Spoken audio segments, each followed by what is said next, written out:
પાકિસ્તાનમાં દેખો ત્યાં ઠાર કરો હુકમ ઇમરાન તરફી પ્રચંડ રેલી તોફાની બની ગઈ। ક્રિકેટરમાંથી રાજકારણી થયેલા પાકિસ્તાનના પૂર્વ વડાપ્રધાન ઇમરાન ખાનની મુક્તિની માંગણી કરતી રેલીમાં દેશના વિવિધ શહેરોમાં યોજાઈ હતી। તે રેલીમાં ગઈકાલે સાંજે ઇસ્લામાબાદ પાસે એકત્રિત થઈ હતી અને આજે સવારે 1 લાખથી વધુ માણસો સરઘસ સહારે સંસદ ભવન અને પ્રમુખના મહેલ તરફ આગળ વધી રહી હતી। ત્યારે પોલીસે અશ્રુવાયુ અને લાઠીચાર્જનો પણ આશ્રય લીધો હતો તેમજ ભારે અડચણો પણ હેન્ડસ્ટેસ દ્વારા ઉલટી કરી હતી। છતાં રેલી તે બધા વચ્ચેથી આગળ વધી ગઈ હતી। તેને પોલીસ સાથે પણ ઝપાઝપી થઈ હતી। છેવટે સેનાને બોલાવવી પડી જેણે હવામાં ગોળીબાર કરી દેખાવકારોને ચેતવ્યા હતા।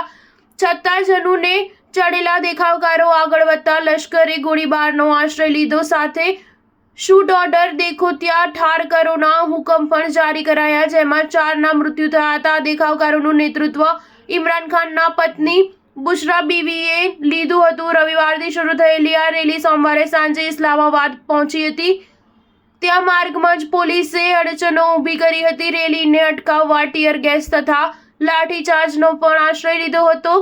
સહવાસ સરકારના આ પ્રયત્નોમાં જ પેરાડ્રમર્સ માર્યા ગયા હતા। આ રેલીમાં જોડાયેલા પૈકી અનેકો પોલીસ આર્મીને પણ ઝુકાવી ઇસ્લામાબાદના મધ્યસ્થ વિસ્તારોમાં પહોંચી ગયા હતા। તેઓ આવતીકાલે શહેરમાં જ રેલીઓ યોજાવાની છે। આ માહિતી આપતા પાકિસ્તાનનું અંગ્રેજી વર્તમાન ધ નેશન જણાવે છે કે આ રમખણોમાં 4 પેરાડ્રમ્સ શહીદ થતા લશ્કરને દેખો ત્યાં ઠાર કરોના હુકમો આપવા પડ્યા હતા।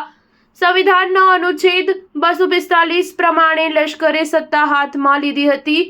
તે પૂર્વે સરકાર તરફથી અનેકના અપહરણો કરાતા અસામાન્ય તોફાનો અંગે વિશેષજ્ઞો કહે છે કે કાશ્મીરમાં તોફાનો કરાવનાર પાકિસ્તાનને બલુચિસ્તાન અને સરહદ પ્રાંતમાં બળવાના સામનો કરવો પડ્યો છે અને બાંગ્લાદેશમાં તોફાનો જગાવનારને તે પ્રકારના જ તોફાનોને પોતાના દેશમાં જ સામનો કરવો પડે છે। તેમાંય આ વખતના તોફાનોનો અસામાન્ય બની ગયા છે।